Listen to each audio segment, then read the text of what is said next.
Zakaj je pomembno, da ljudje vemo, kaj pijemo, kaj jemo oziroma kaj damo nase? Ja, zelo logično. Kaj mislite, od česa se naše celice delajo? Dejansko vsak dan obnovimo zelo velik del telesa. V 6 mesecih skoraj nič, kar trenutno vidite na meni ali na vas, več ne bo tukaj. In od česa bomo naredili nove celice, je odvisno, kakšen gradbeni material uporabimo. Če nam je nabavnik za nič, potem hiša enostavno več ne bo stala. To pomeni, da nas recimo tisti, ki nam predlagajo, da naj uporabljamo najrazličnejše kreme, ki jih reklamirajo, da nas dostikrat zavajajo s tem, da nam ne povedo, kaj je v resnici tisto, kar damo nase ali vase. Niso edini, ki nas zavajajo nas tudi tisti, ki nam hrano in ostale zadeve prodajajo. V resnici v naših telesih je zelo veliko snovi, ki jih nihče pred našo generacijo sploh poznal ni. Zdaj, pri hrani smo bili majčkeno bolj pozorni, pri kozmetiki šele zdaj postajamo pozorni, ko smo ugotovili, da tudi naša koža papa in da skoraj 60% tistega, kar damo na kožo, tudi konča v krvi pa v notranjih organih. Ampak to zavedanje počasi prihaja, tako da upam, da bomo vse bolj filtrirali in ne pustili čisto vsaki snovi, da dela škodo v telesu.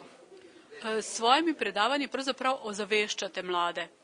Ne samo mlade, vse, ki so pripravljeni posluhniti, seveda najlepše je, ko začnemo tam, kjer je možno še nekako preprečiti škodo.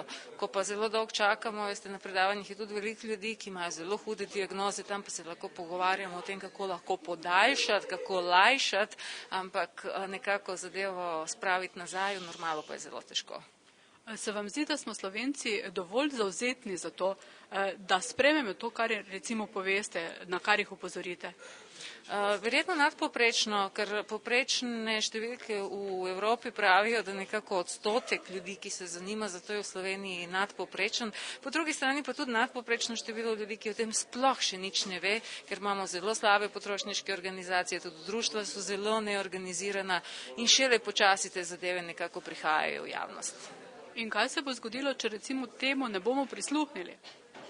Vidite, vsi smo posledični. Ne bom vas lagala, da sem se rodila pametna. Šele takrat, ko te doleti kakšna hujša bolezen, ko zavohaš smrt v svoji bližini, takrat se zbrihtaš, takrat najdeš čas, da se vzameš v roke in jaz samo upam, da ljudje bojo našli ta čas, predno dobijo kakšno hudo diagnozo ali se soočajo z zelo težkimi življenjskimi težavami. Na kaj torej moramo biti pozorni? Na drobni tisk.